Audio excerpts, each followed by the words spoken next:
ever Memorial Day Temple Grandin Marathon, and I think we're going to make it a tradition. That's how excited I am about it.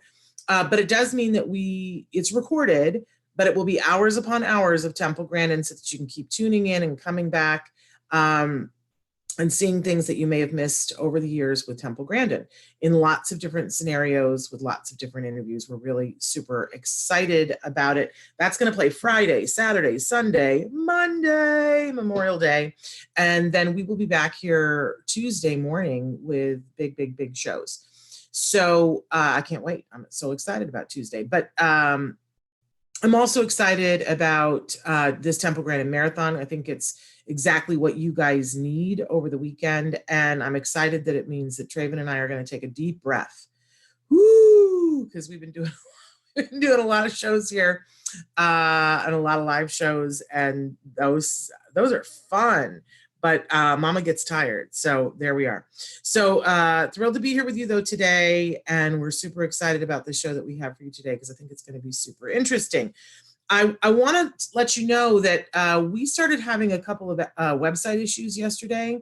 I mentioned to you that we were having some trouble getting the questions on the live feature yesterday. And then some of you have written to us this morning and said that you're having some issues making certain videos play. I want you to know that we're on it and that our web staff is on it. And we've asked them, if at all possible, if they can get that all taken care of so that when you need to over the weekend that you can be searching videos. But I do want to remind you that if for whatever reason those persist over the weekend, all of our videos are archived also on YouTube and you can access them there. So we shouldn't be having an issue there.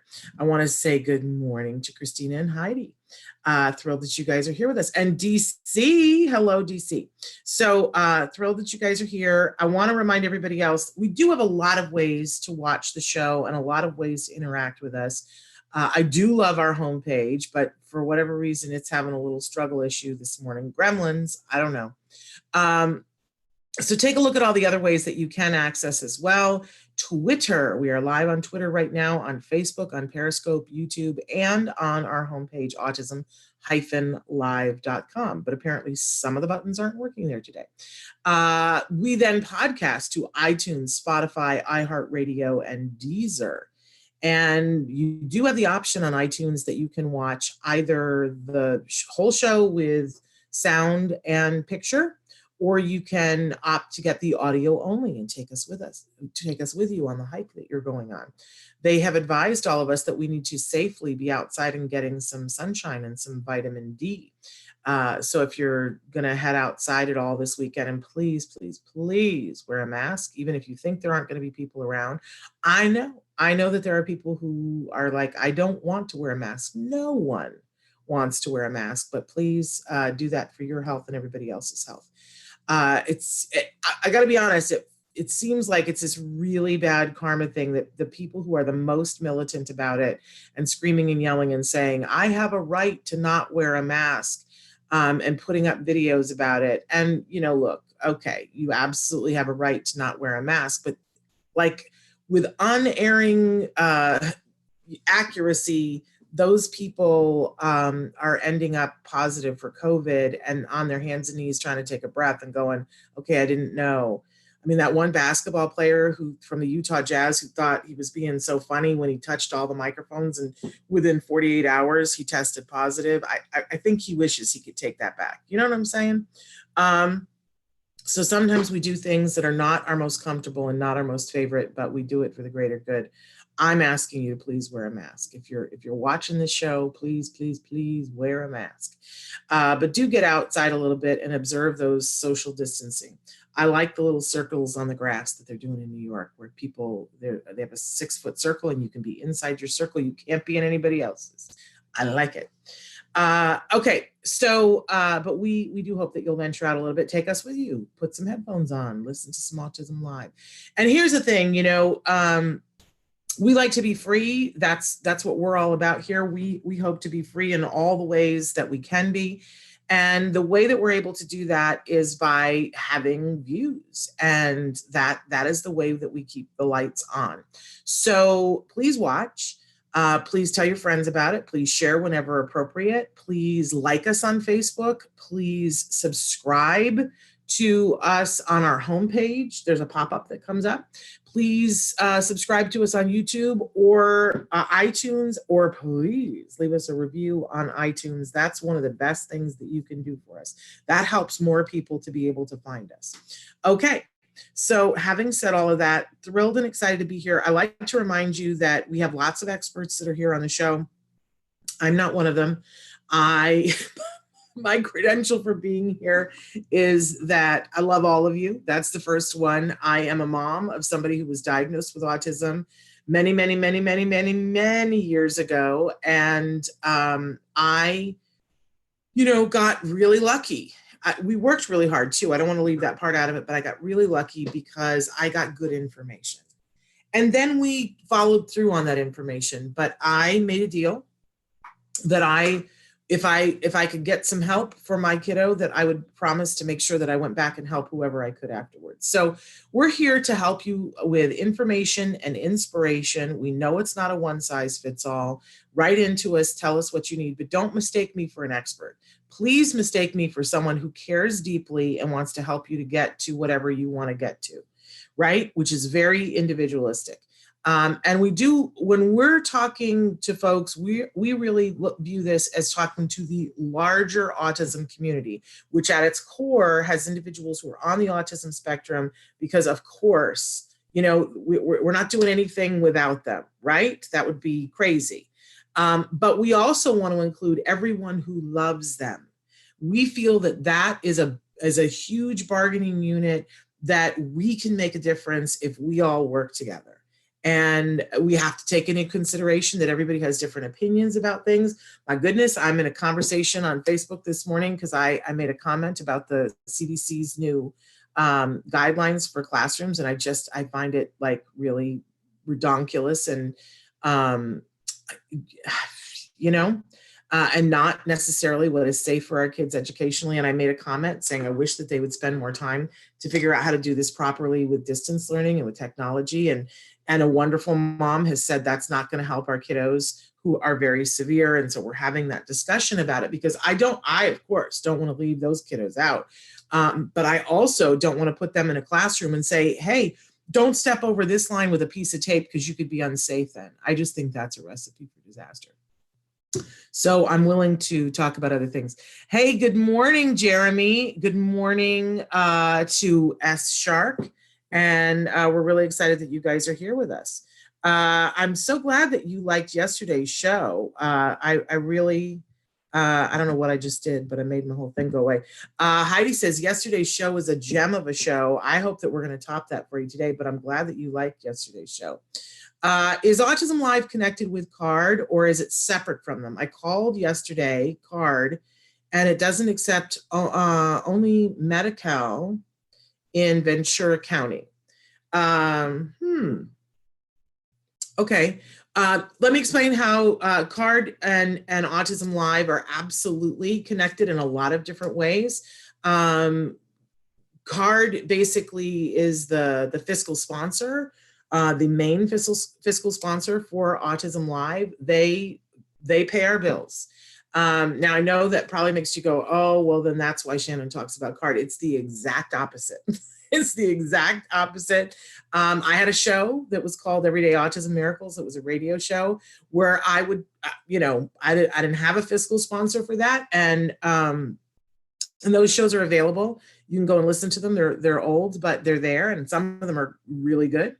But I was talking about the things that I talk about here.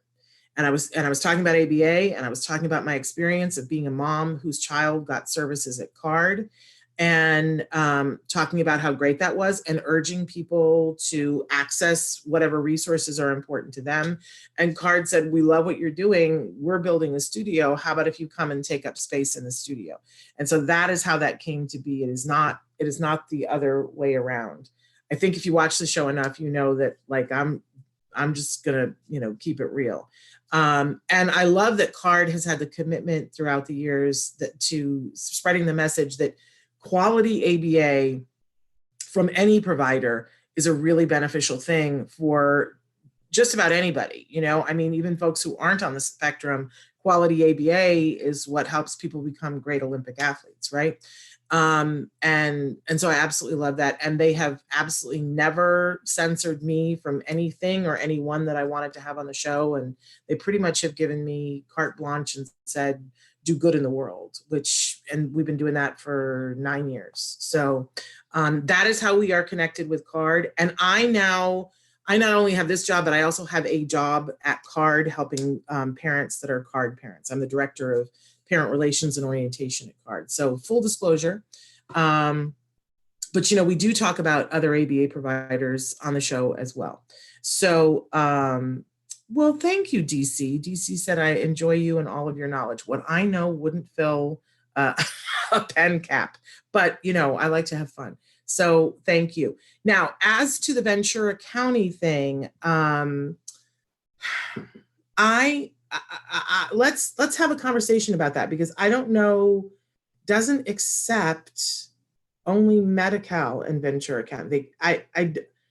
I don't believe that is the case. So I don't know who you talk to, but have a conversation with me. Write to me at s.penrod@autism-live.com and let me chase that down.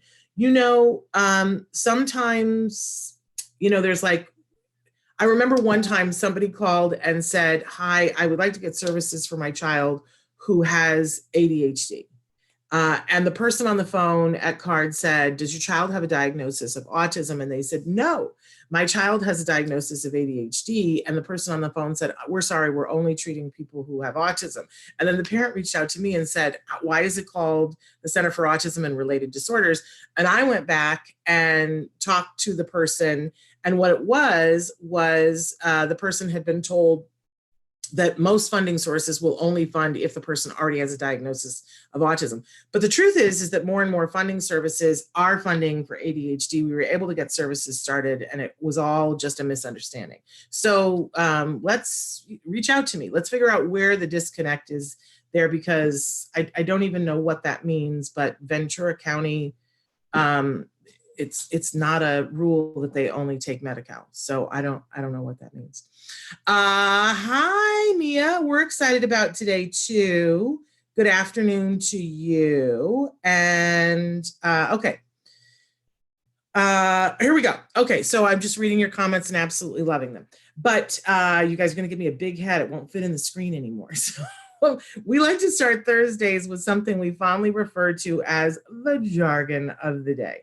This is when we take on one word, one phrase, one acronym. We try to figure out what in the hey nani nani are the experts talking about? What does it have to do with me? What does it have to do with anybody else? Do I really need to bother to know what this term is? And my question always is it going to save me time and money?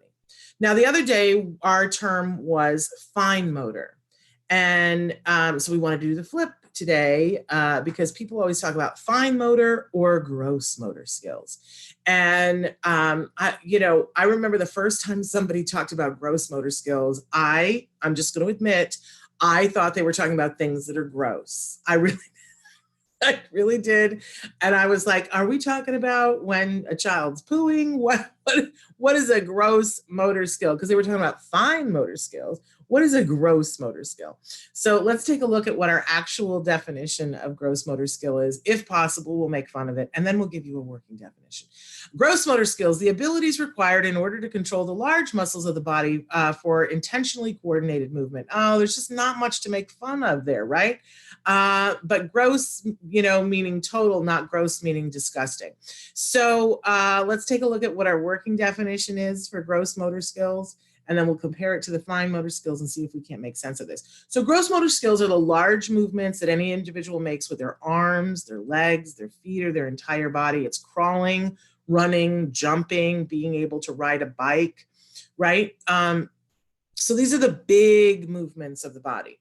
So we talked the other day about fine motor, and fine motor are the little precise movements that we make that a lot of times we think of it as being finger skills, but it's more than that. But they're the tiny little movements that make a big, big difference. So if you think about it, since I brought up the bathroom, for an individual to go to the bathroom, there's a whole series of things that muscular muscular wise, that's not even a word, but in terms of your muscles, there are activities that you need to be able to do to successfully go to the bathroom, right? Like if you have a zipper, there's some fine motor skills involved in the zipper, right? Being able to grasp the little tab on the zipper and lift it up, which kind of unlocks the zipper, and to push it down.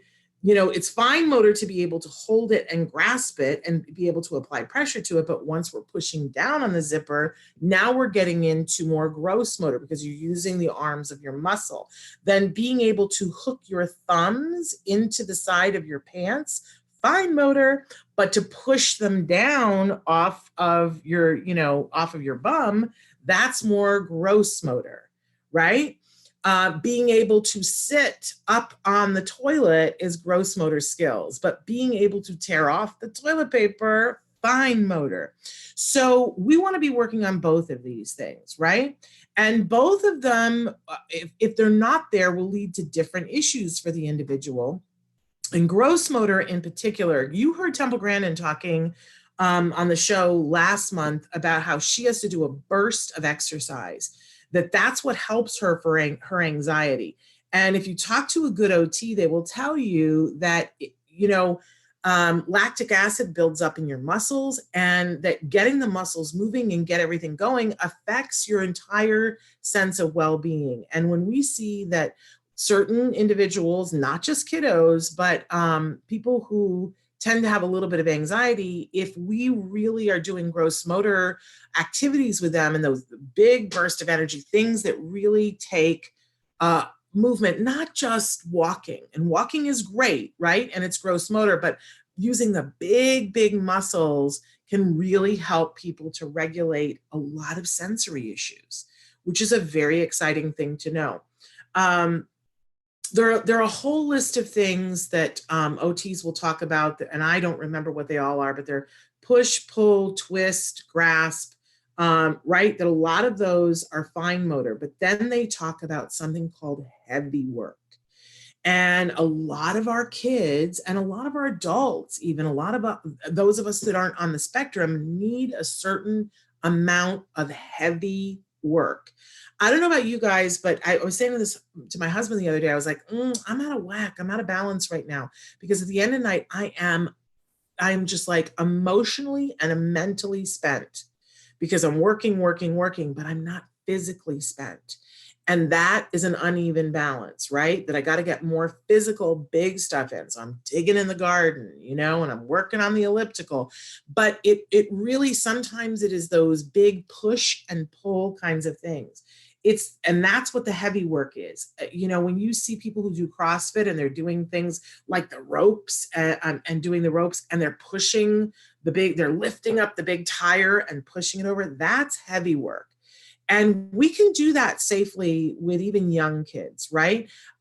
We can have them get the big heavy cushions off the couch and stack them up, and we can pull them places. You can put toys into a laundry basket and have them push and pull.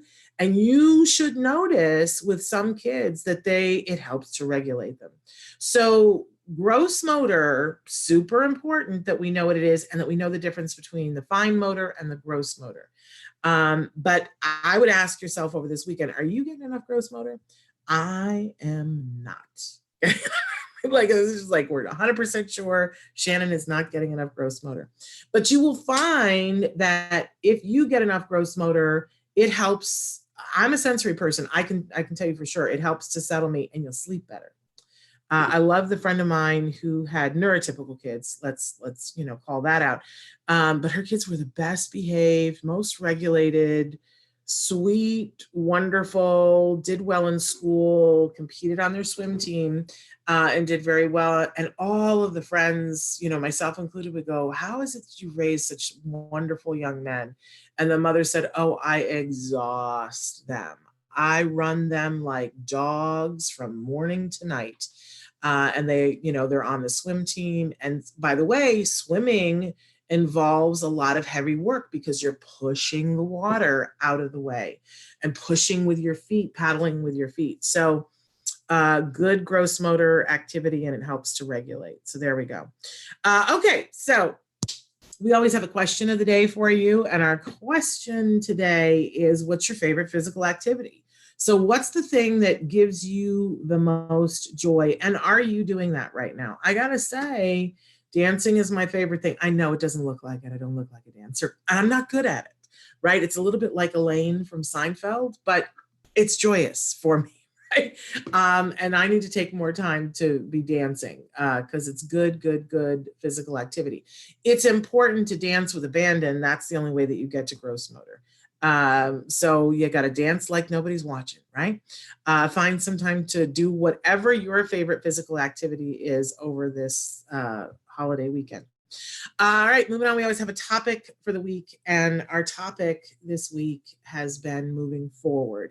Boy, it's hard, right? Because I feel like every time we take one step forward, something happens and we got to take 2 steps back. We finally got that CDC thing so we could move forward, but whoo, like the logistics of it, especially for our kids. And as a former teacher, I just go, okay, this is a classic example of the mistake that a lot of times we make is, what are we teaching?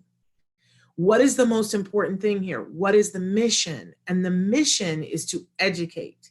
If you now cannot do it in the way that you were doing before, which by the way, wasn't working, right?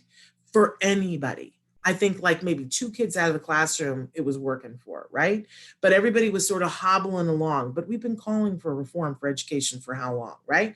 And you no longer can do it this way, where you stack the desks in the room and everybody does a worksheet and somebody stands in front of the classroom. We can't do it right now. So this is an opportunity to do what? Take what we were doing that wasn't working and morph it into something that works less? Or is it an opportunity for us to say, let's educate? So if education is what we're trying to do, what's the answer to this question? And I think, people are going to find that it's going to require a bunch of different solutions because there is no one size fits all. There isn't. But we have to have a plan, call it out for all the ways it doesn't work, and re-brainstorm before we can move forward. And everything is like that. If you're looking around your house right now and you're going, hey, there's part of this that isn't working for me right now, call it out. Call it out, and then let's figure out, well, what would work? I just find myself 3 times a day having to say to people, I know that, you can't do it the way you did it before, but what would work? If we just, scorched earth and said, we're starting over, how would we do this? How would it work? I'm seeing that with the treatment of autism, that, the way that we did it before is not, it's not completely available in this moment, although it's a little bit available. And I love, for instance, that CARD is saying to their families, what's going to work for you? What's going to work for you in your life circumstances? What's going to work for your kiddo? Let's not say, let's not do ABA, but they've got 3 different models. And which one do you want to do? Or do you want to do a hybrid? So you can do in the home with somebody who comes to the home. You can do in the center starting on June 1st at some of the centers, right? But in a morphed and different way, right? But some kiddos need that. Or do you want to do telehealth? And we'll help you to figure that out. Or do you want to do a little telehealth, a little in home? Or do you want to do a little bit of all 3? It's really about being customizable. So, but how do we want to all move forward is really the question of the day. So I'm looking at the time, I'm way late and our guest has been waiting. So on the show today, we've got a total of 3 great guests. Stephen Gaiber is here with us. He's probably been waiting and you can go ahead and let him in, Traven. Stephen has been on our show many times before. He refers to himself as the Autistic Traveler. And he is an amazing young man who loves to travel. And Stephen's day job is working at Trader Joe's. And Stephen had written to me the other day and he said, hey, Hello? Stephen, are you there? Yeah, can you? I can absolutely hear you. Are you able to start your camera? I'm almost. Hold on. Yeah, I'm here now. Hey, how you doing? I'm good, Shannon. How are you? Long time no talk. I know. I was just saying to everybody that you refer to yourself as the Autistic Traveler and you like to travel. You like to go places. And you've been, from time to time, you'll do a short video about what you've seen at different events or different places that you go. But your day job is working at Trader Joe's, which is an amazing place to be working right now, especially in this pandemic. And you wrote to me the other day and said, Shannon, why not have me on to talk about what it's like working at Trader Joe's in a pandemic? And I thought that was a great idea. So, first, the pleasantries. Are you safe and are you well? Yes and yes. Okay, I love that. At least as far as I'm concerned. I mean, who knows? Because who knows? Today you're safe and well. So yeah, that's at least good. I feel safe and well. Good. But you've continued to work this whole time at Trader Joe's? Yep. And I'm happy that you've continued to have the work. And happy that you have stayed safe through all of this, because it's been what, 9 weeks now that you've continued. More like 2 months, two Yeah. plus months. Okay, so like 9 weeks. So what is it like, Stephen, working at Trader Joe's? Well, let me begin. Like the first week when the pandemic really happened, everyone was stir crazy. I mean, we were out of literally everything, and we couldn't even order anything. Like when I went to the grocery store, literally everything was already bought. We had to tell people, sorry, if we don't have it, it's not on the shelf, we don't have it. Toilet paper was gone, paper towels were gone, meat was gone, everything. Since then, luckily a week later, we've been able to order products, but we had limits like the first week or so, and then we started limiting people. And now we still have a line, but people it's less of a line than it was when we first started this pandemic. So things are getting a little better. I want to ask a couple of questions about what you already said, because in the beginning, we saw some videos of Trader Joe's where the whole freezer case was completely empty and that there were just shelf after shelf that was completely empty. Was it like that at your store, Stephen? Oh, yes. Wow. Amazing. But you guys are keeping up with it now. And I have not been out in all this time. So I love Trader Joe's, and I've not gone to a Trader Joe's. I have friends who have gone to Trader Joe's, and there's a whole different system now to go to Trader Joe's. So can you talk a little bit about, so somebody comes and they have to stand in line outside the store? Yes, they do. And how, like, is there, like, each store only lets in a certain number of people? Yep. Our store's been a little more, we've been able to let more people in recently, but there's a line at our discretion. Okay. And then are you masked while you're working, Stephen? Yes, we have, at least the city of Irvine is requiring us to be masked. And I never really understood if our citizens are allowed to. It's really not a clear-cut rule, but we strongly encourage it. So at your store, they encourage customers, patrons to wear a mask, but you can still let them in if they're not? It's a tricky, slippery slope. Okay. Because we're technically not really allowed to, but they may claim they have a medical condition or something, but they should expect to get stared at or commented if they don't have a mask on. Okay, so somebody's going to say something to them about, yes. A worker will say, we would prefer that you have a mask on. Yeah. But there was that horrible video of that horrible, hateful woman who was refusing to put on a mask and making such a thing at a Trader Joe's. And I don't know if it's true, but it's online now, you can't believe everything you see online, that she has now come down with COVID, which I feel terrible about. But, it's like, people. I'm urging people to wear masks, and it probably took you a while to get used to wearing the mask, didn't it, Stephen? It's not my favorite thing, but it's something I have to do. Like, I would rather do that and be able to go out, at least be able to do stuff than not. I mean, I don't want to wear a mask, but hopefully it's only for a few more months at the most. Right. Well, I appreciate that. And I appreciate that you're working because you're helping to feed the masses. Before this happened, did you think of your job as being something that in an emergency would be considered essential? Absolutely not. And how does it feel now knowing that you're like one of the linchpins in the whole works? If you're not there at work, then people aren't able to eat. Does it feel good to know that you're essential? I guess I don't really still feel like an essential employee today because I'm not like a doctor or a firefighter, but I guess in the sense that we give people food, but I still don't feel essential personally. Well, let me tell you, you are. We're all 100% clear on that because, during this emergency, yes, the doctors and the nurses and the first responders are absolutely critical, but a lot of people have not had to, in the 8 weeks, knock on wood, we haven't needed any of those professionals, but we've needed to eat. Yes. And so have everybody else. So we appreciate that you're there working. What's the hardest part about this right now, Stephen, for you personally? For me, the hardest part is knowing when it's going to end because I have all my life is literally is work and home. I mean, I Yeah. can't go to the gym. I can't go to the movies. My trips have been postponed. I mean, I have tentative dates, but who knows if they'll continue. I can't even go in my own pool and jacuzzi. And you're somebody who you travel on a regular basis. Yeah. Where did you have plans to travel during this period? New Orleans, Atlanta, Cancun, and a cruise to Mexico. I mean, a cruise to the Western Caribbean / Orlando. See, guys, he's not kidding around. He's traveling. And so this is a personal question, but were you able to get refunds on things that you had paid, or you don't have to answer that if you don't want to? Well, here's what I'm going to say.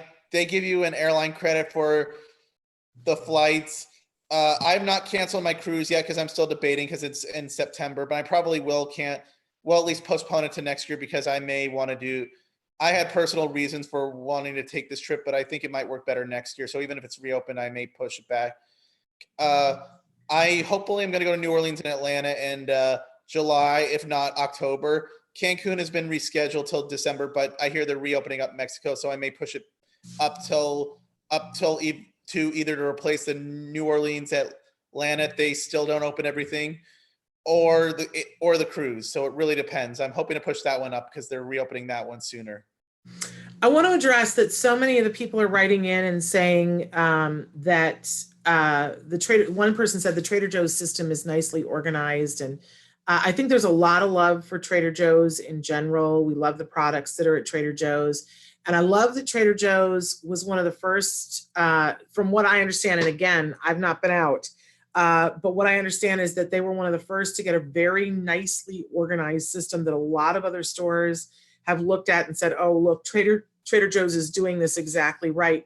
I'm wondering, Stephen, if it was nerve-wracking in the beginning, did you think your store was going to close, or were they pretty quick at telling you, look, this is how we're going to reopen and here's our new protocol? Did they give you training? I'm asking a lot of questions at once. I never really thought of them closing. I never really thought of that. They just said this is the way it is.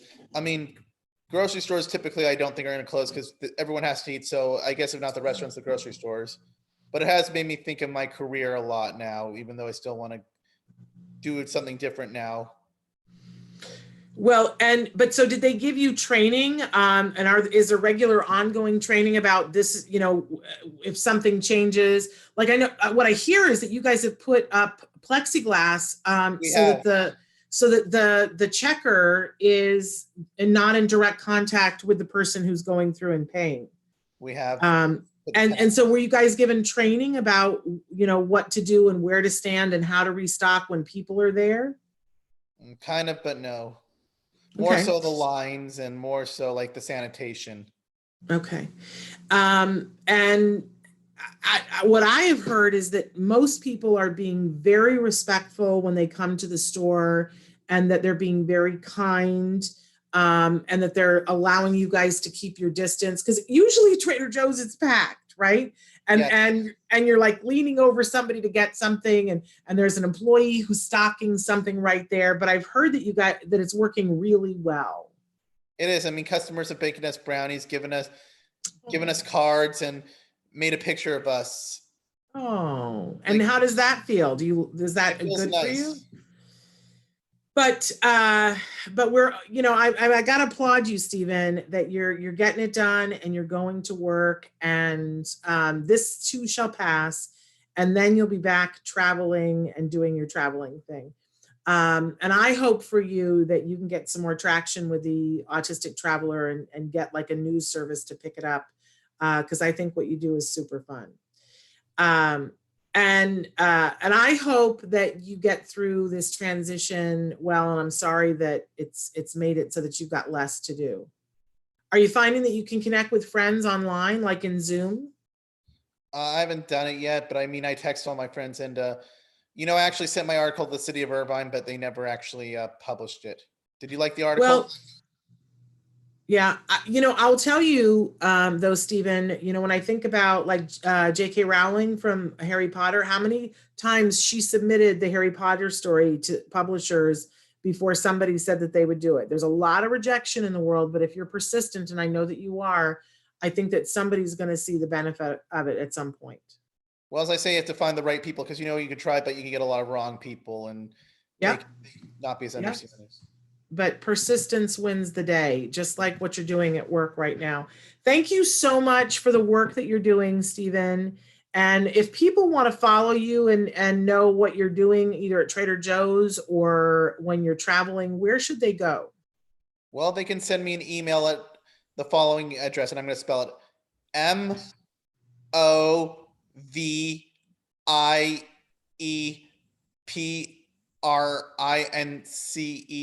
2003 at yahoo.com. It's movieprince2003 at yahoo.com. I'm also on Blogger, Stephen Gaiber. That shows a lot of my older blogs about my travels. I have most of my blogs also posted on LinkedIn. We have someone who was a guest on our show a couple of weeks ago, and she says she lives in Atlanta, but if you want to hang out, she loves to travel too. Maybe you could start like a little travel group that you guys talk about places that you've been to. That could be fun. That would be great. All right. Well, maybe I can see about connecting the two of you, but he just said his email. So hopefully, say it one more time, Stephen. Do you want me to spell it or do you want me to say it? Just say it. Movieprince2003 at yahoo.com. There we go. Thank you so much for the idea of coming on and talking with us, Stephen. We always enjoy a good conversation with you. And stay safe and stay well, okay? I will. Thank you. All right, you take care. Bye. Happy Memorial Day weekend. You too. It's my birthday next Thursday. Happy birthday. Thank you. I'm going to Arizona next week because they reopen, and at least I want to do something. They have my hotel's pool and jacuzzi, and some restaurants are open, maybe even some bowling places. And considering I can't do I had no plans for my birthday before they reopened. Well, be safe, and you'll wear a mask, right? Yes, I think I have to. All right. Best. Bye. So, fabulous. Thank you, Stephen. Have a good weekend. Welcome. Happy birthday. Thank you, Shannon. It was a pleasure talking with you. Bye. You too. Bye-bye. Wonderful, wonderful Stephen Gaiber. I just want to take a second to address some of the things that you guys wrote in. Somebody wants to know, are there ways that families from low-income backgrounds work on gross motor skills and fine motor skills for free? Absolutely. If you go on Pinterest, and you can look all over Pinterest, right? And just put in fine motor or gross motor. Or you can go to Autism Live's Pinterest page, and we have boards that are just for fine motor and boards that are just for gross motor. And most of them are things to do around the house. And I will tell you, when at the very beginning of this, when I made the blog about 101 things to do at home, one of them was rearrange the furniture. And I know that sounds ridiculous, but that is a gross motor activity that you can rearrange the furniture. And however you want to language it to your kids and say, well, right now we're just going to take all the furniture and stick it in the middle of the room.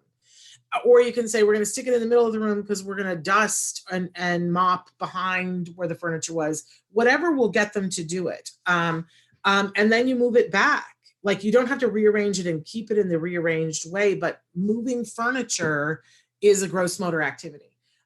So you absolutely can do that. We have families that have made obstacle courses in their homes with just their furniture and the pillows and blankets and the furniture that they have in their home.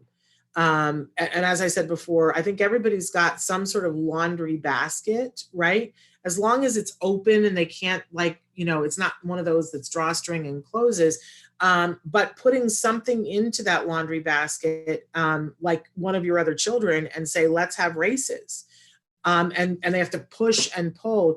And, if you have tape, if you have a roll of masking tape in your house, you can put a thing all over the house, right? A line that goes all over the house, and say, we're now going to push and pull the basket. We call it a roller coaster ride, right? We're going to push and pull the basket all over the line, all over the house.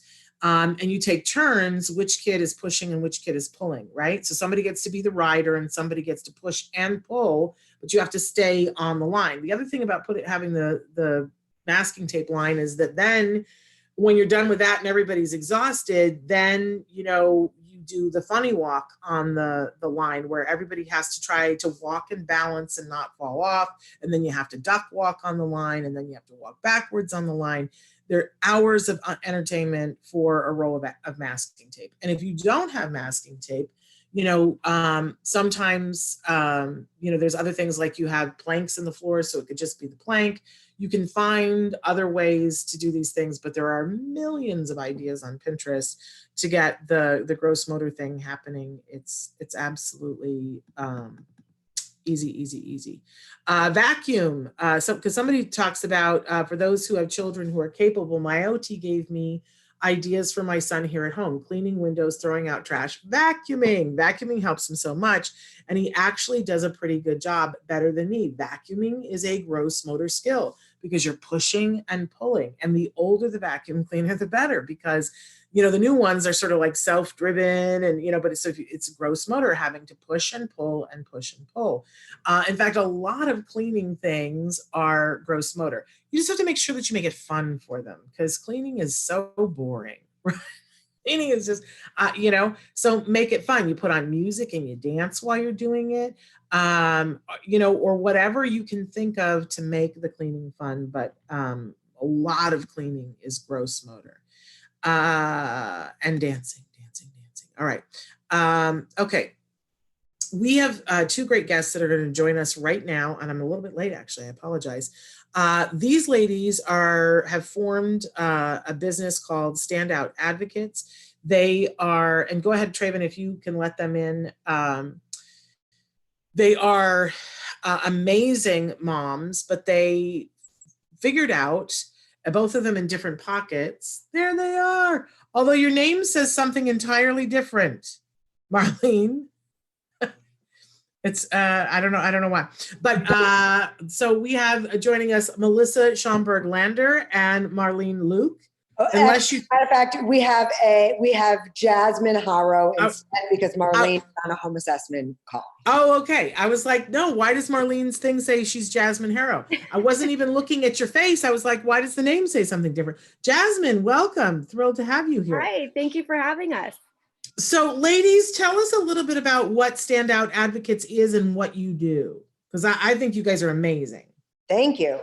So Jasmine is our head of care coordination.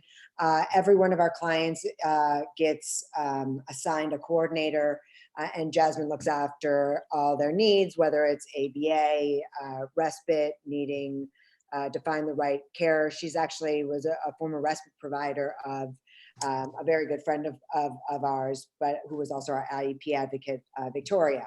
So, wow. So for many years. So we're really lucky to have her, and she's fantastic. And then what we do is we go through all the state-run services and all of the other support that a family needs. And we kind of have this kind of special ops kind of way of coming in and figuring out what the family needs, what are the resources that are available to them, what does the state allow their resources to offer. We know that in California we have very good resources as far as that goes. And then getting them to the right experts if they need diagnoses, if they need new types of therapies or new ways of doing things, different ways to change the trajectory of a child's life. And then when we're moving towards adulthood, vocational training, how are you going to best prepare that person for that life ahead where intellectually they may be able to cope, but may not be able to socially or executive functioning or with their gross motor skills, or, as we've talked about. So, so we try to look after them in their longevity. I have a 13-year-old with autism who was diagnosed at age 3. Marlene Lueck, my business partner who's on a call, she also has a special needs son. And Jasmine here has worked with us since the very beginning, and we kind of look after all the daily needs as well as trying to help ensure that we can get other places to provide some of the income to pay for these things, because families spend about $1 million who have special needs families over and above what other families do. So it's a very taxing. It's expensive. And So to be clear, you know, whenever you join this community, at whatever point you're joining this community, I think most parents at some point feel like, gosh, I feel like there's a bunch of people who know a bunch of things that I don't know, and you're having to run to catch up. And, you know, for some people, they devote the next 10 years of their life to be researching and finding things out, still to find out that there were things that they never found out about. Well, look at you. You're a perfect example of somebody who did not know what they could have gotten during that time, and it could have touched a lot of people's lives. And I was asking people on a regular basis, because early on when my son was diagnosed, we were up a tree financially. I mean, we were, you know, about to be homeless and up a tree financially. And I was finding it very difficult we were a 2-income family, and I was finding it difficult to be able to work enough and be able to get my son's services and research what he needed. And I was asking people constantly, you know, like, what do I need to do? Which line do I need to stand in? What's the short track? But you know, and then I ended up hosting 2 separate shows where I was interviewing people, asking people. And it wasn't until I was interviewing Melissa and I found out that there was, here in California, there was money that I could have accessed where I would have been paid every month for taking care of my child, which would have made the difference financially. I'm just gonna be honest, we're still a little bit messed up from having to pay for what happened then. And I would have been able to tell more people about it, which who knows what that would have helped. But I didn't. And I was looking and asking and turning over rocks to see information. So no one can know everything. No one can find everything out. And can I also say I made myself sick in the process of trying to advocate for my child, because I didn't know what I didn't know, and it ate my stomach lining. But if you want to, the truth of the matter is that you can set all of that aside. And right now we're just talking about Southern California, although I think that at some point we have to have standout advocates everywhere. But in Southern California, if you're in Southern California, right, everywhere. In Southern California, if you want to say, I don't want to do this anymore, you can, for a very reasonable fee, hire standout advocates, and it's really kind of like a drop-down menu, right? Where they can go, this is what I need help with, but you'll also tell them what they have missing on their list. We prefer more the let us tell you what you don't know about, and we're gonna kind of fill in the blanks for you, because most people, and I think I'm gonna let Jasmine speak to it also, but most people come for one reason, but usually that's not the main reason they need to be with us. They needed more help than they knew they needed. They only could see one thing. Jasmine? Right. I have a lot of families when I start talking to them, and, you know, we start talking about what services they currently have and the behaviors of their child, it becomes clear that they need more than they realize. And that's where we come in. We're there to really make sure that each child has what they need so they have a successful future. And people can look at your website. It's standoutadvocates.com, correct? We have a new one now. We've moved our offices to Calabasas Wellness Center that's run by Dr. Tanya Altman, who is really the forefront of COVID-19, which she's going to be on CNN tonight, which will be really interesting. But we've moved over to their practice in Calabasas. So we will also be able, there are also a lot of specialists there if people want them, which will be great for us to be able to have access to experts right next to us. But they have all sorts of therapies and nutritionists and doctor, et cetera. But what it allows us to do is to be able to access a lot of experts all in the same place, because we're not experts, we're parent advocates. Our job is to know what everybody doesn't know and to ask the right people the right questions to get the information. So to be able to have access to that is going to be great. So we've launched a new website that's going to go along with Calabasas Wellness Center. But we really try to reinforce the fact that nobody has to hire us. The information out there is free. What's more important is that people get access to it and know where to go to find the information they need to make decisions. And so people are always welcome to give us a call. We will always give you more information that probably you knew that you needed. You may leave feeling slightly confused and overwhelmed, but the idea is to then take that on with the family and go and fight that fight with them, alongside them. And we're doing it mostly viral now that there's been state mandates that say that they have to intercede with video and by phone. So everything is moving along again. And actually, we found it actually to be a little liberating for the system. So, you know, what we'll do is we bring people in and we discuss what it is they're there for. Most people come by referral, a personal referral.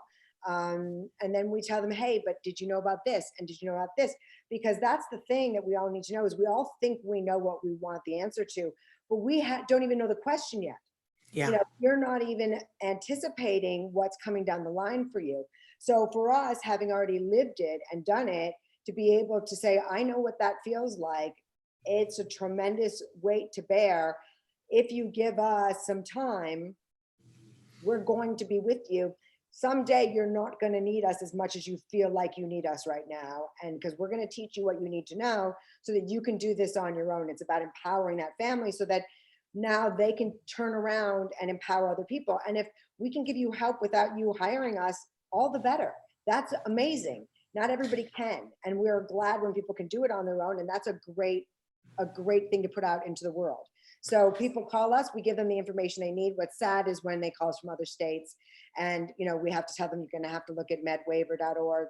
You know, your state waivers are very different. They, you know, we had a long call with somebody in Colorado. Yeah. Same system. So this is why I feel that you need to be everywhere. I don't know how that works. I logistically, I don't know, but I will tell you, for folks who are in Southern California, it's the difference of, you know, you need help and resources for your kiddo, your teen, or your adult right now. And so the question is, do you want to walk along the sidewalk and see if you can find out the information? Regardless of income, because most people out there, either their child's eligible or that their income is too high, and somebody has told them, no, you can't get this service because of your income, and didn't tell them the kind of No, this was me. I mean, we were literally about to be homeless, and I was told that we couldn't even get food stamps, and let alone anything else, that there was no funding for my son, and all of that was untrue. All of it was untrue. And we struggled for years and didn't know. So the question is, do you want to walk along the sidewalk and try to pick up information as you go, or do you want to get on the information highway and be going 90 miles an hour? And these ladies can take you 90 miles an hour.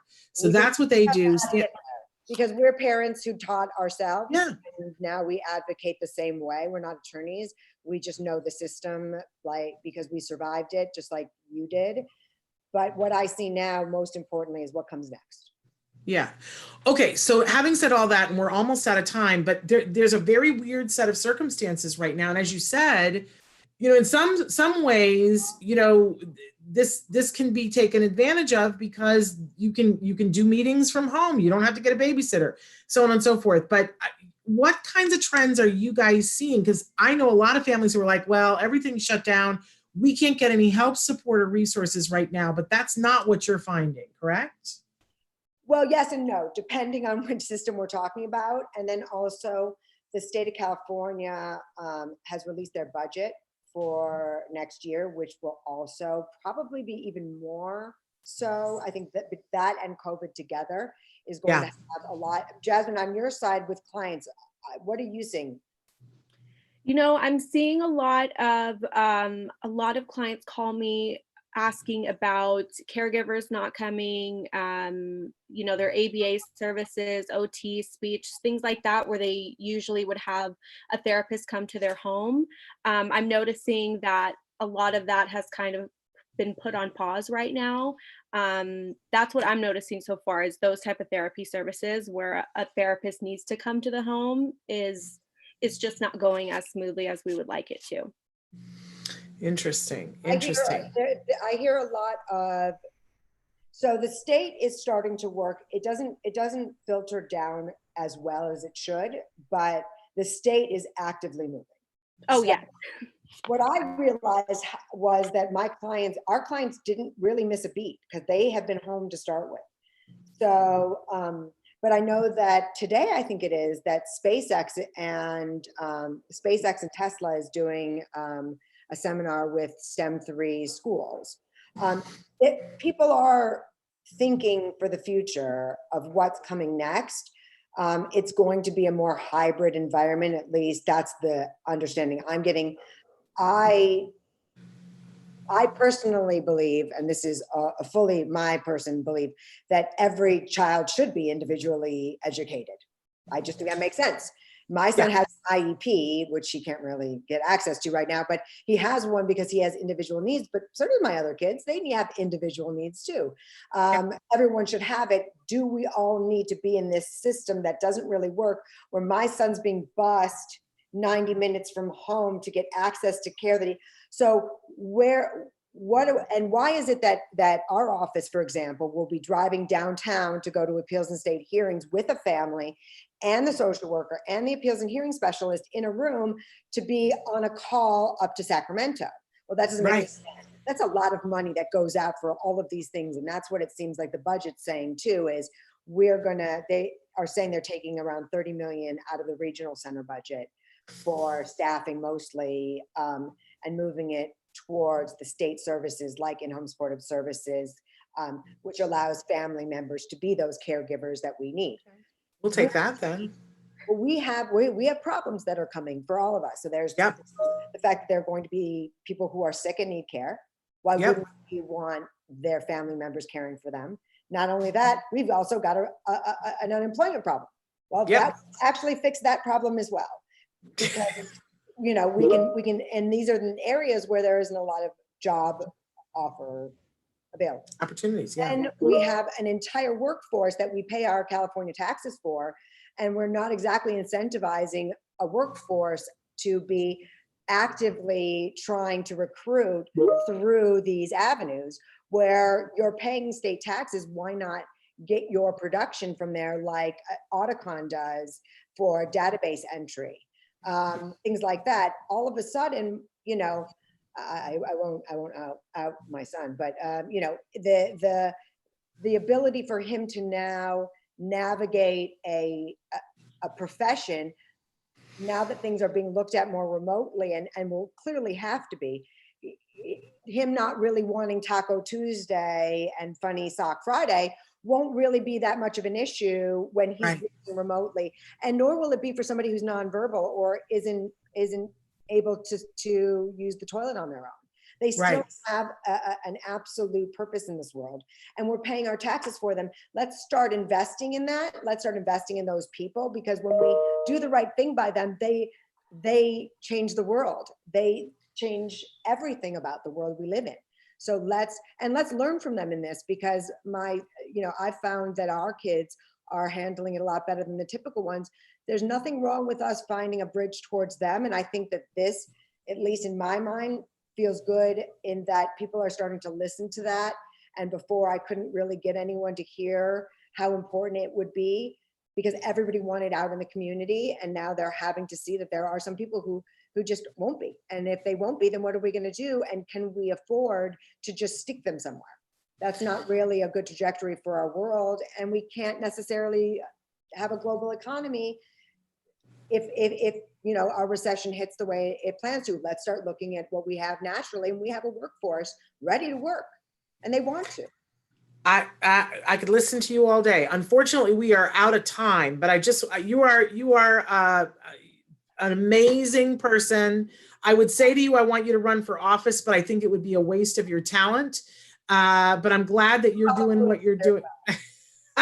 We are doing the COVID conference with Dr. Tanya Altman and some of our experts. We are going to do one for everybody, not just special needs, but we're going to focus on special needs to start to let people discuss things like kids not being able to wear masks who have special needs, or there's a lot of things to talk about. And so to start to allow people to start to find a place to talk about on Mama PDF. Where can we find out more information about what you're doing and when that might be? Well, we're going to put it on our website, and also Calabasas Wellness, I'm sure will too. And we'll put it on all the groups and things like that. Okay. We'll probably be doing it in the next week or so. There's a lot of things that have changed recently. And so we want to make sure we've got the right experts to talk about it. We're really a small piece of that. but we do rely on our experts to tell us what we need to know about moving forward. So we rely on them. So we want to give our special needs community access to those people too. Okay, so so- standoutadvocates.com. So too, as soon as we've got a conference going, we'll let you guys know. Okay. We've had Standoutadvocates.com, and you guys also have a Facebook page, yes? Facebook page, and we're on a group called Mamapedia, which is a group of expert parents, which is where all the kind of Calabasas, there's a lot of experts all working from the same office spaces. So we're all working together to try and help guide people the next steps while we're all at home. And Calabasas Wellness is that place that you were talking about that's got all the where you guys have moved to, and it's got all the experts. Calabasas quarantine, we will be in Calabasas, right across from the Leonis. Okay. Wonderful. Ladies, thank you so much. And Jasmine, so nice to meet you. Nice to meet you. Thank you so much for having us. We'll see you soon.